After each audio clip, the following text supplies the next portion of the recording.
Hi, friends. Welcome to the fourth Holy Night. My name is DeSutter, and I am a certified soul level astrologer. And I'm celebrating the Holy Nights with you all. Um, I am sharing with you from transcripts from Ellias Lonsdale, who is the progenitor of star Genesis. He's my teacher's teacher in the astrological lineage that I've studied, and my teacher's name is Mark Borax. And tonight, the fourth holy night, is the sign of Aries, which is the opening of spring with the spring equinox and cardinal fire and the warmth of the sun coming back to the earth um, to warm the earth and prepare the soil to be tilled. So, what we're going to be looking at tonight is 2 days after the sun enters Aries on, I think it's March 21st. I should have double checked. That could be wrong.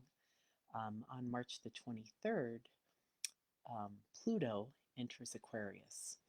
And just to give a little background for those of you um, who aren't studied astrologers, Pluto is generational. It takes Pluto, a very long time to move through the signs. And so, whatever sign Pluto is in is what's associated with that generation. For example, the hippies were born in the time of Pluto and Leo. They were the generation that was out about self expression.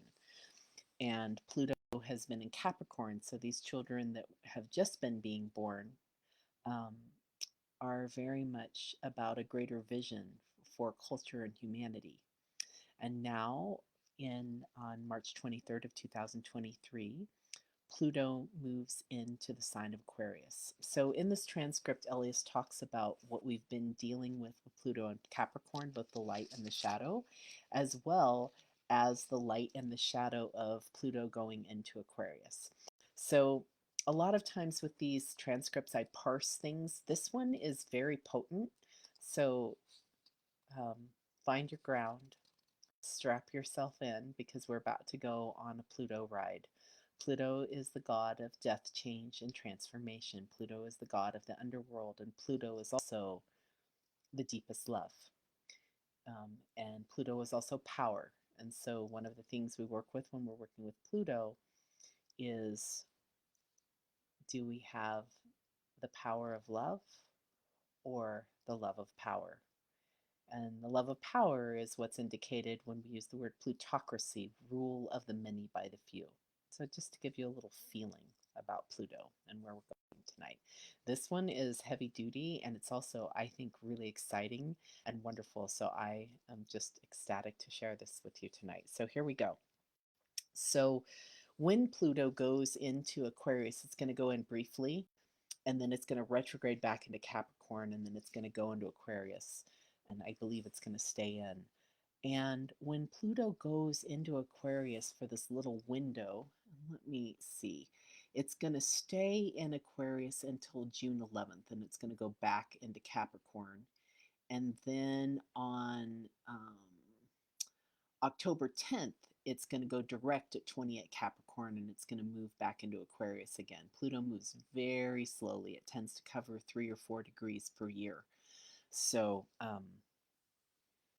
when it goes into Aquarius, we're going to get a little taste of and a feeling for what's going to be happening fully in 2023, 2024, 2025, and onward. We're just going to get a little taste and teaser.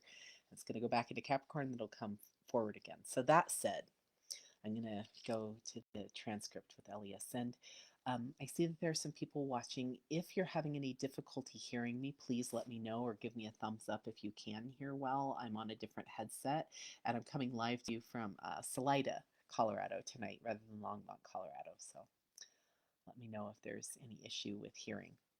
Okay, so here we go with Elias. I'm going to call the coming spring future spring. And during future spring, we will have an opportunity to experience a world that is not always about what Pluto and Capricorn has been about. I'm going to spend about 10 minutes now going into what Pluto and Capricorn has been about, and then we'll get into the Pluto Aquarius dynamic. Now, This is not going to be nice. This is not going to be nice. We've been struggling we've been struggling massively with Pluto and Capricorn for an extended cycle. And what it has done, especially in recent years when Pluto's been conjoining Saturn, conjoining Jupiter, conjoining anybody it could possibly find, what Pluto in Capricorn has been doing, what Pluto does is it breaks down the false outer aspect of a given sign, of a given house, of a given anything, and it plunges us to the deepest inside of the sign, let's say.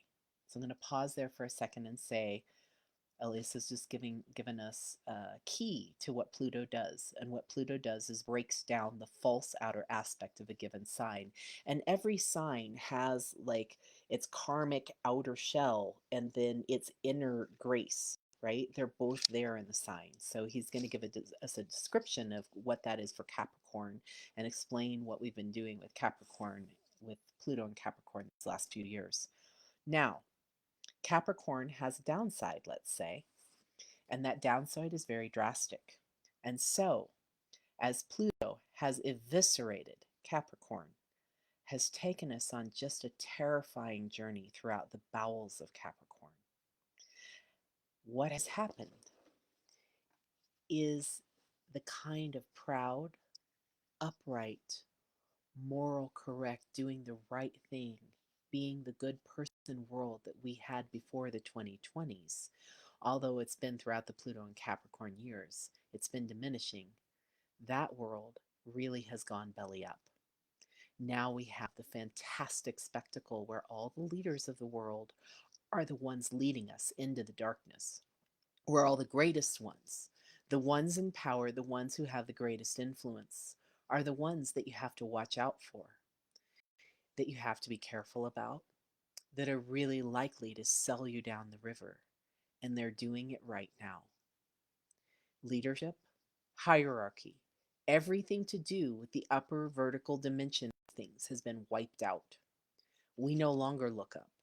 We no longer see our way through in a cosmic vein. We don't even realize what happened. We're all plunged down to earth. We're all just, sort of thrown out of heaven, thrown out of the divine, thrown out of the infinite into rough weather, into heavy, heavy traffic. And what do we meet? We meet a world where the human soul has lost all direction, all sense of reality, where people really don't know which way to go or who they are or why they came here or where it's going or what it needs to be. And since I'm a holdout against that entire trend, to me it is extremely alarming and disturbing to witness how everybody who should know better is succumbing to the sense that there is no God in heaven, there is no spirit anywhere, there is nobody who could help us, there is nobody in charge. Well, when you get with the Grail mysteries, you discover that everybody who's in charge is the real ones that are helping, that the helpers who are supposedly missing in action are actually more active and more effective than ever. They just happen to have this one limitation. They can't do it without us. They can't do it to us. They can't make it happen. They have to take their cue from our internal process.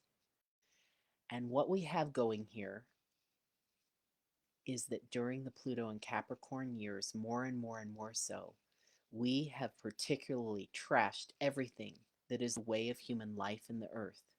We've essentially said fuck you to the human life in the earth and all its ways. And that is our madness and our possession. And it all comes down to the sign of Capricorn losing its coherence, its structural coherence, and becoming instead an empty insistency upon the way things are when we are imposing arbitrary factors on top of things and there's no basis for them. Almost everybody now, especially younger generations, knows all too well that not only does the emperor have no clothes, the emperor is the one person you don't want to look toward for any direction or purpose, because the emperor is a media figure who's there strictly to impress people and fool them and pull black magical tricks on them. And we basically have eliminated the meaning and value of life. We have destroyed our relation to the planet. And yet, having said all that, and I don't take any of it back, we're not in the plight and dilemma we think we are. Every basis upon which so many people are desperate to contradict and deny and condemn human life and the earth and replace it with machines or forget about it or whatever, always the one thing that's missing from the indictment, from the story of how horrible it all is, and that's it, is we do miss the fact that spirit is in the present. We do miss the fact that spirit is omniscient. We do miss the fact that spirit is 117% here with us.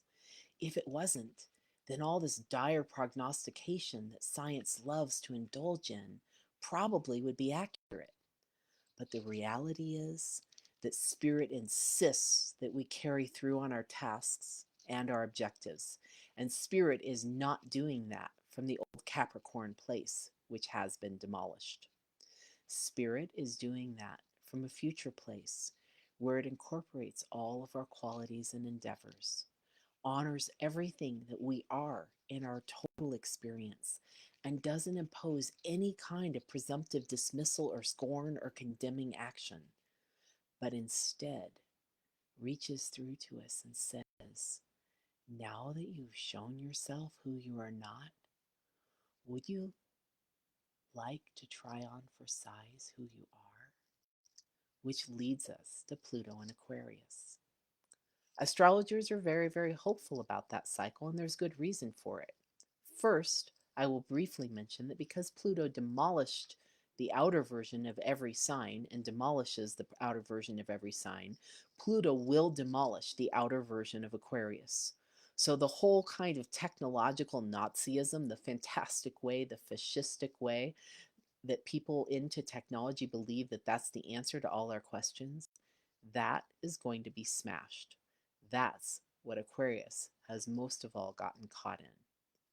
But also all the different ways that Aquarius has become caught up in polarity politics, in everything against everything else. That's also part of the Aquarian world. And all of that is just going to be sunk.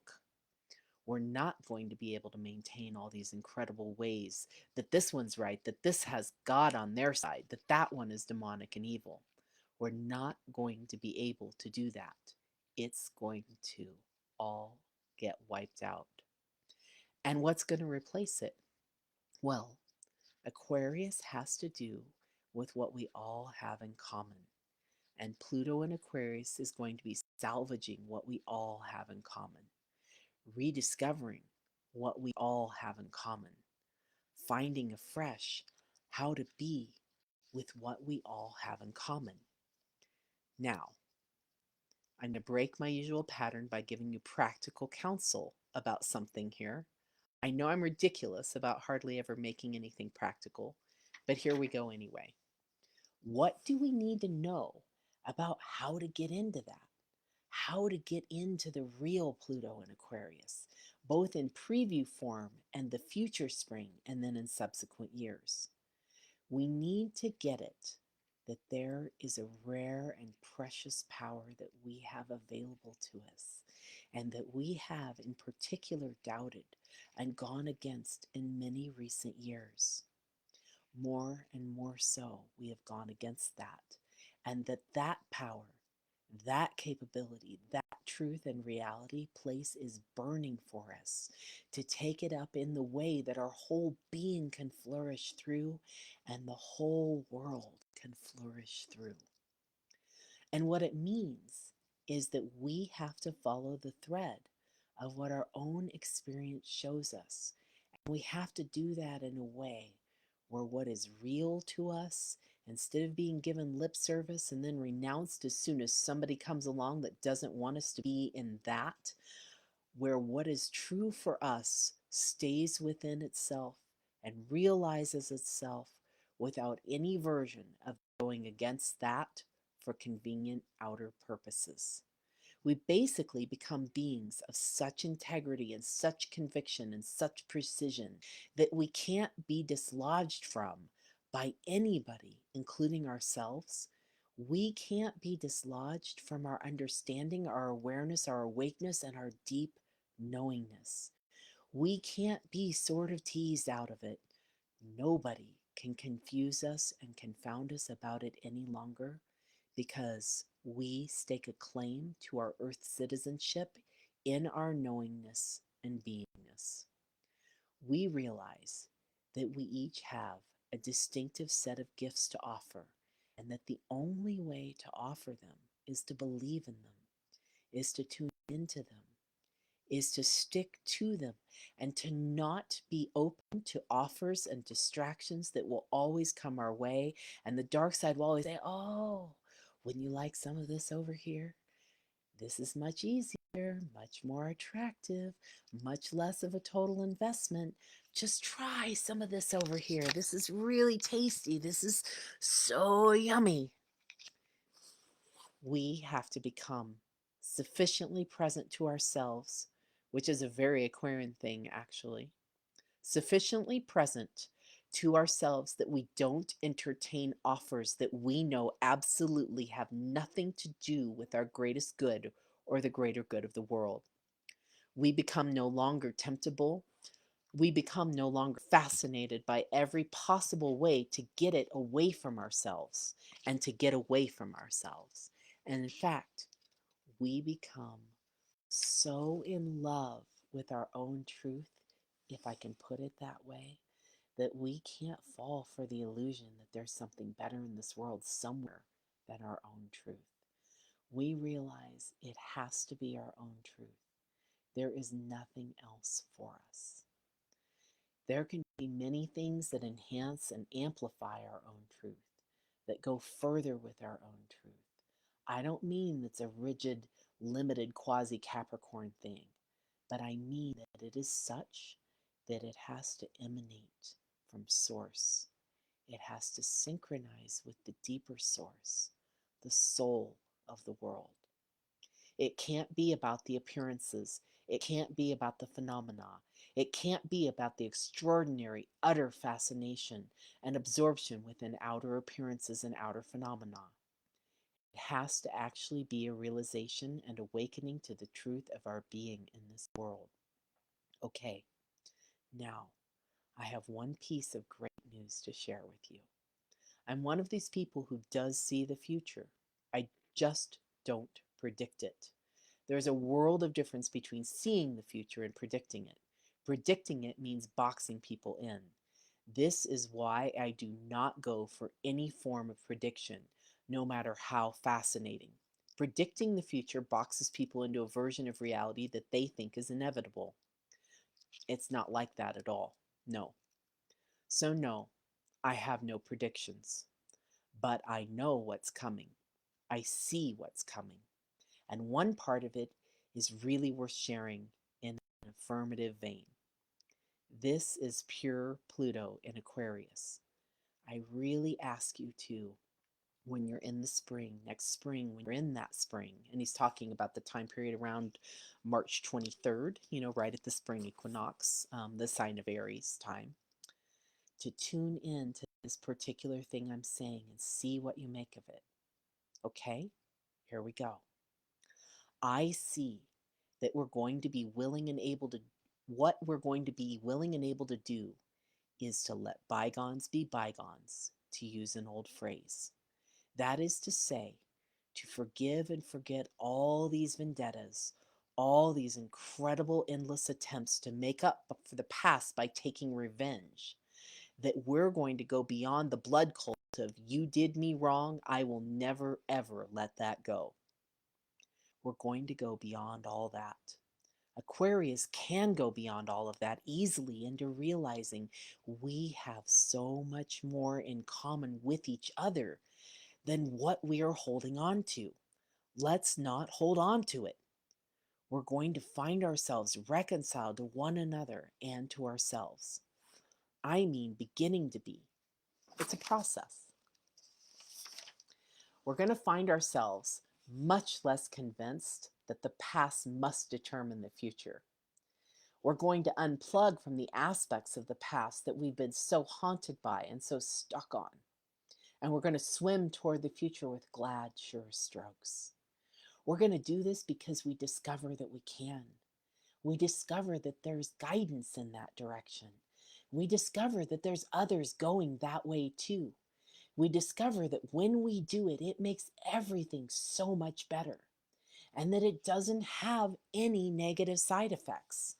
We discover that the life of the heart is true and rightful, and that the life of the mind that we have been so hooked on is always about duality and polarity, and that we can be unified beings in a unified world. Simultaneously, we can be multiple dimensional beings in a multi-dimensional world. We can be one in many, and we don't have to always be two against each other.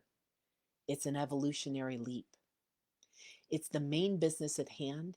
It's what we're meant to do and become next. And yes, I concede that there is a tremendous resistance in our karmic past to anything like this, because it means admitting that we were as wrong as we were right. Or better put, that we were doing things from a certain limited vantage point and that we don't have to be in that any longer. And we certainly don't have to defend it endlessly against all comers. Basically, we discover that everybody's right instead of the Capricorn idea that everybody's wrong.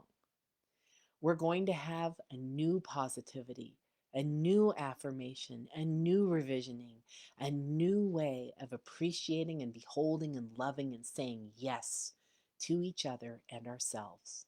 Now, if that isn't harmony and understanding, sympathy and trust abounding, no more falsehoods or derisions, living dreams of, and so on. If that isn't the age of Aquarius, what is?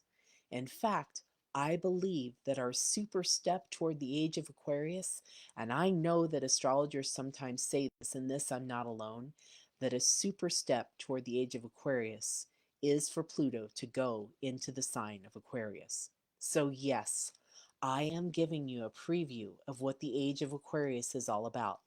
The age of Aquaria, of the water bearer, and I'm saying we will have our first sneak preview of that this coming spring, and that we can go all the way into it, because one of the things I've discovered about the future, well, we're going to talk about that in other sessions. So just a preview, we're going to be visiting there in the next 8 holy nights.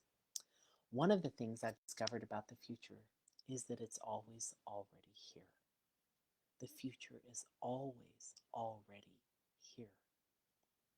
And it's always already here. Since it's always already here, then it isn't such a leap. It won't be such a leap next spring, the future spring, to go into what I'm describing. It will just feel like, it's already here. All I have to do is drop into it. And actually, that's the truth of it. So the last thing I want to say is that even though we do have tons of work to do, as Capricorn would like me to say, even though we do have the odds against us because that's how we set it up, I believe that we have every chance in the world and beyond the world to turn this thing around from next spring onward, and that we're not in the doldrums, this dull, dark, heavy space where it's all over and the hell with it. No. And what he's referring to is this attitude that's in the collective. I'm not going to say we all have, but that we often visit and some people live in, which is, the earth is screwed and we're not ever going to make it. And so to hell with it, right? We all have that feeling sometimes these days, or I don't know anybody who doesn't have that feeling. Maybe there is somebody, but I don't know who that is. So he's saying that this dull, dark, heavy space where it's all over with them, the hell with it. No, the heaven with it, the heaven with it. So let us please, please, please, please, please enter the next evening of these holy nights and the following one with hope in our hearts and with love, because after all, while rejecting the world and rejecting ourselves and knowing how bad it all is a very self reinforcing ego state. It ultimately leads us nowhere and has many negative side effects. So, I strongly recommend a plus path. And if you don't believe me about what's going to be happening, feel free to poo poo it. After all, that's what we do these days. We're sort of the poo poo people. We poo poo everything. So you can poo poo this as well. That's okay. It won't hurt me. But we actually are on our way and we won't turn back. We actually are on our way and we won't turn back. So that is the transcript from Ellias Lonsdale for the fourth holy night, the sign of Aries, and Pluto going into Aquarius, and a little tour of Pluto in Capricorn, Pluto in Aquarius, and what that can mean for us. And I hope that you all find this helpful. Feel free to make comments. I love hearing your comments because I know that this is like rich, deep, somewhat heavy, dense territory, and I have no idea how it's landing for any of you all out there. So I welcome your comments. I welcome donations. I'm going to put some things in the chat. And tomorrow I'll be coming to you, and I'll probably come during the day tomorrow instead of the evening, just so that you know. Tomorrow we're going to move into the sign of Taurus, the fifth holy night. And the fifth holy night is going to be full moon, the fullest moon of the year on May 5th, the Cinco de Mayo full moon, the Wesak full moon. That happens when the sun is in Taurus and the full moon's in Scorpio. So that's a preview for what's coming tomorrow evening. And I'm all caught up in my wires here. So thank you so much. Those of you I've got to undo my wires so I can do it here. There we go. Those of you that have joined me live and those of you that are watching this later, feel free to share this to anyone you want.